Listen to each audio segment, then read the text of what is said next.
Hello everyone, কেমন আছো সবাই? আশা করি ভালোই আছো। আমার নতুন ব্লগে আপনাদের স্বাগত জানাই। আজকে দেখো সকাল সকাল মর্নিং ওয়াক করতে বেরিয়ে পড়েছি। এখন বাজে সকাল 5টা। তো কেউ এখনও উঠেনি এদিকে। আমি আসি, আমার বৌমা একটা আর একটা ভাস্তি চলে আসি আমাদের বাড়ির পাশেই রাস্তায়। তো এখন যাব একটু হাঁটতে। তো এই যে হাঁটতে হাঁটতে চলে আসলাম, বাড়ির পাশে একটা মন্দির আছে, মা কালীর মন্দির। তো মন্দিরের সামনে চলে আসলাম। এই যে দেখো মন্দিরটা তোমাদের একটু দেখাই, আমাদের বাড়ির পাশেই অবশ্য। তো দেখো এই যে মন্দির, আমার মন্দিরের সামনে দিয়ে যাচ্ছি। এই মা কালীর মন্দির হচ্ছে খুব জাগ্রত মন্দির, কিন্তু এখানে যদি কেউ কামনা করে তাহলে কিন্তু মনের বাসনা পূর্ণ হয়। তো যখনই আমি কোনো সমস্যায় পড়ি, এই মায়ের মন্দিরে আসলে আমার সব সমস্যার সমাধান হয়ে যায়। তো এই যে দেখো মাকে একটু জুম করে দেখাই, ভালো করে এখনো সকাল হয়নি, মানে সূর্য উঠেনি, তার জন্য একটু ভালো করে দেখা যাচ্ছে না। আর কালকে রাত্রেবেলা থেকে এত প্রবল বৃষ্টি হচ্ছে না, প্রচণ্ড বৃষ্টি হচ্ছে। তো এই যে দেখো গাছপালাগুলো পাতা পড়ে একেবারে মন্দিরের চারিদিকে কতগুলো পাতা পড়ে আছে। এই যে আমার ভাস্তি আর বৌমা এদিকে। তো একটু পরে এগুলো ঝাড় দিবে অবশ্য। তো এই যে দেখো মন্দিরের চারিদিকে দেখতে দেখতে আমরা বাইরের দিকে চলে আসলাম। এদিকে আর একটা গেট আছে। তো এই যে দেখো এই দিক দিয়ে বাড়ি যাচ্ছি, বাড়ির পথে। তো ফাইনালি আমি বাড়ি চলে আসলাম, কারণ আজকে বৃহস্পতিবার, অনেক কাজ আছে বাড়িতে। মা লক্ষ্মীর পুজো দিতে হবে, তার জন্য তাড়াতাড়ি করে বাড়ি চলে আসলাম, বেশি দেরি না করে। তো এই যে দেখো আমার ঝাড় দেওয়া কমপ্লিট করে এখন আমি হাঁড়ি কড়াই মাজছি। এই যে বাসন মাজতেছি, বাসন মাজা আমার শেষ। এখন আমি ঘর দুয়ার মুছলাম, আমার মুছাও অলরেডি শেষ। এই যে দেখো বাইরে কত বৃষ্টি হচ্ছে, প্রচুর বৃষ্টি হচ্ছে, প্রচুর। আজকে মনে হয় সারাদিনই বৃষ্টি পড়বে। এই যে দেখো বৃষ্টি, কালকে রাত্রিবেলা থেকেই বৃষ্টি পড়ছে, কিন্তু প্রচুর বৃষ্টি পড়ছে এইদিকে। এই যে দেখো বৃষ্টি পড়ছে, যেমন আকাশের ভাবভঙ্গিমা দেখা যাচ্ছে, মনে হয় সারাদিন বৃষ্টি পড়বে আজকে। এই যে দেখো বৃষ্টি পড়ছে, অলরেডি আমি স্নান করে নিলাম। এই যে আমার ছেলে, আমার স্নান শেষ। স্নান সেরে পুজো দিতে হবে এখন। তো তার আগে আগে ছেলেকে কিছু খেতে দিই। এই যে ছেলেকে খেতে দিলাম, এখানে ছেলে বসে বসে খাচ্ছে, আমি ততক্ষণে পুজো সেরে নিলাম। এই যে পুজো সেরে নিয়ে এই যে আমি এখন কফি বানাবো। এই যে দুধ বসিয়ে দিয়েছি, আমার দুধ গরম করা হয়ে গেছে। এখন আমি এটাকে ঢেলে নেব। যেহেতু কেউ উঠেনি, আমার শাশুড়ি মা আর আমি উঠেছি, তো সেই জন্য আমার দুজনের জন্য বানাবো, শুধু বেশি বানাবো না।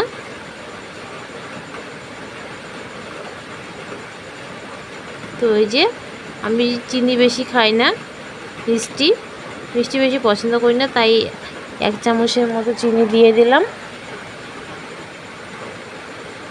এখন দেব কফি পাউডার। তো 2 কাপের জন্য দেব আমি 2 চামচ। বেশি দিলে আবার তেতো হয়ে যাবে, তার জন্য বেশি দেব না।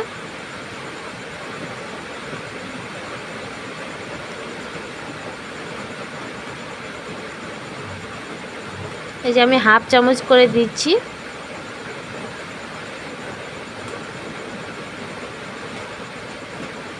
এই যে এখন দিয়ে মিশিয়ে নিলাম।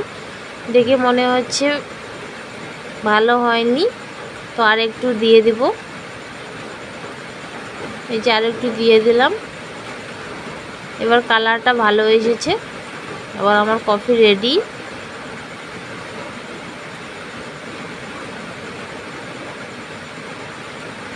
দেখো রংটা কত সুন্দর এসেছে।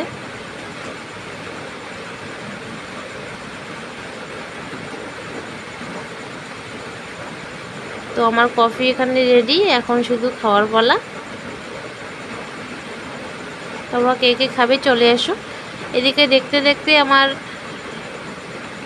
রুটি বানানো হয়ে গেল প্রায় শেষের দিকে। এটা আমার লাস্ট রুটি। তো আজকে আমি রুটি আর মাংস করব। আজকে যেহেতু বৃষ্টির দিন, তাই বাড়ির মুরগি ছিল, বাড়ির মুরগি আর রুটি, মুরগির মাংস আর রুটি দিয়ে খাবে।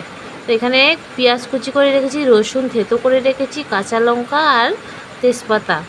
এখানে কড়াইতে তেল গরম হয়ে গেছে, এখন এখানে ফোড়ন হিসেবে দেব জিরে। এখন দিয়ে দেব এখানে তেজপাতা। এবার দেব পেঁয়াজ কুচি করে রাখা পেঁয়াজ, আর দেব থেতো করে রাখা রসুন, আর এখানে দিয়ে দেব কাঁচা লঙ্কা। এই যে আমি দিয়ে দিলাম, সবগুলোকে ভালোভাবে নাড়িয়ে নেব। এবার সবগুলোকে ভালোভাবে নাড়িয়ে নি।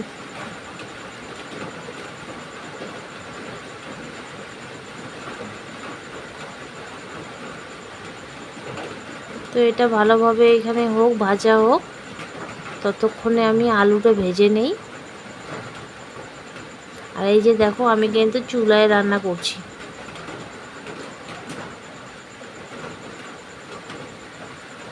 এবার আলুটা ভেজে নেব। এই যে আলুটা আমার গ্যাসে বসিয়ে দিয়েছি, আলুটাকে এখানে আমি ভেজে নিচ্ছি।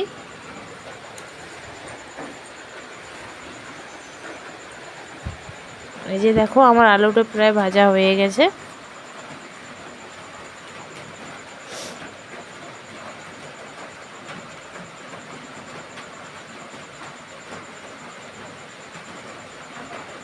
দেখো প্রায় শেষের দিকে ভাজা আমার।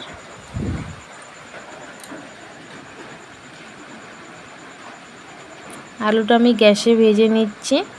আর কেন জানি না, আমার মাংস গ্যাসের মধ্যে রান্না করতে ভালো লাগে না, তাই চুলোতেই রান্না করি।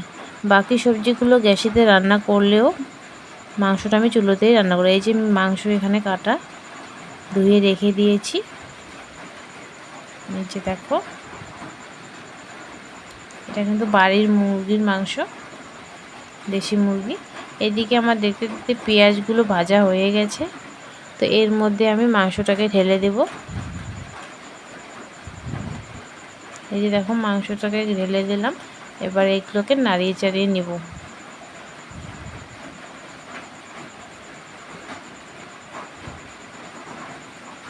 তো এর মধ্যে এখন অ্যাড করব হলুদ আর লবণ। এই যে হলুদ লবণ আমি দিয়ে দিয়েছি। এখন ভালোভাবে এগুলোকে নাড়িয়ে নেব।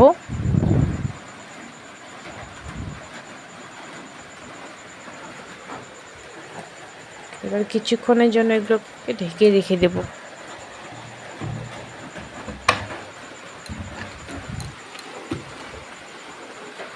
এই যে দেখতে দেখতে আমার এদিকে মশলা বাটা রেডি।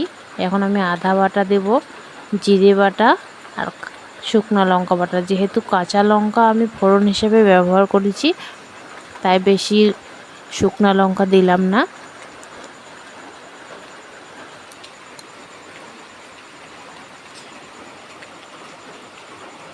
এই যে দেখো,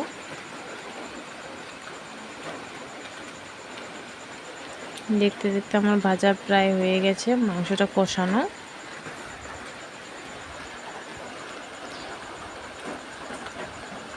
তোমাদের কার কার চুলায় রান্না করতে ভালো লাগে অবশ্যই কমেন্টে জানিও।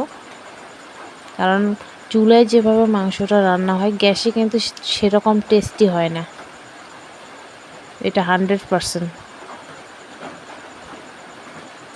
এই যে দেখো, দেখতে দেখতে আমার মাংস প্রায় কষানো হয়ে গেছে।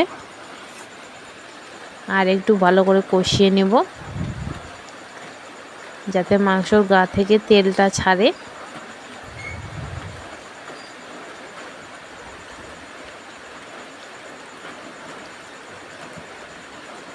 তো দেখো, কালারটা কত সুন্দর চলে আসছে। ক্যামেরায় যত না ভালো লাগছে, তার থেকে অরিজিনাল দেখতে বেশি ভালো লাগছে কিন্তু।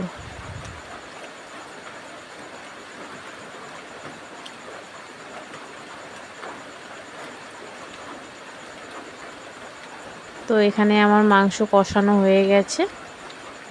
তো এখন আমি এখানে অ্যাড করব জল।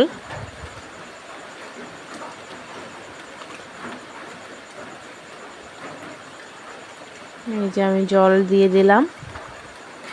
বেশি আমি ঝোল করব না, কারণ যেহেতু মাংস রুটি দিয়ে খাবে, তাই একটু কষা টাইপের করব। কারণ ঝোল করলে ভালো লাগে না, ঝোল মাংসের টেস্টই আলাদা হয়, কষা মাংসের টেস্টই আলাদা হয়। তাই আমি একটু কষা কষা করব। তো কিছুক্ষণের জন্য এটাকে আমি ঢেকে রাখবো।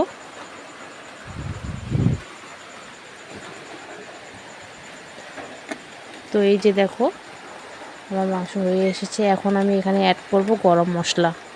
গরম মশলা ছাড়া কিন্তু মাংস রান্না অসম্পূর্ণ থেকে যায়, তো গরম মশলাটা দিতেই হবে। এখানে গরম মশলা দিয়ে দিলাম। এখন 1 থেকে 1.5 মিনিটের মতো ওয়েট করব, এটাকে চাপা দিয়ে রেখে দেব।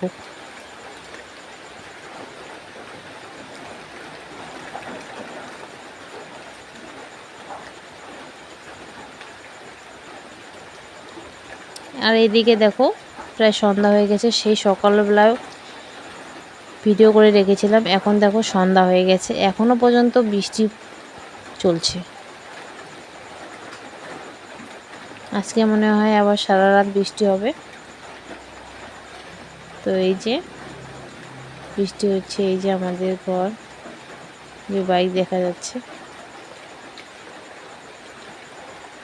তো দেখো দেখতে দেখতে আমার মাংসটা রেডি হয়ে গেছে, নামিয়ে নিলাম, একটু ঠান্ডা করে নেব। এই যে দেখো কত সুন্দর কালারটা চলে আসে। তোমরা কে কে রুটি মাংস খেতে ভালোবাসো অবশ্যই চলে আসো আমাদের বাড়ি। তো আজকের ব্লগ এই পর্যন্তই।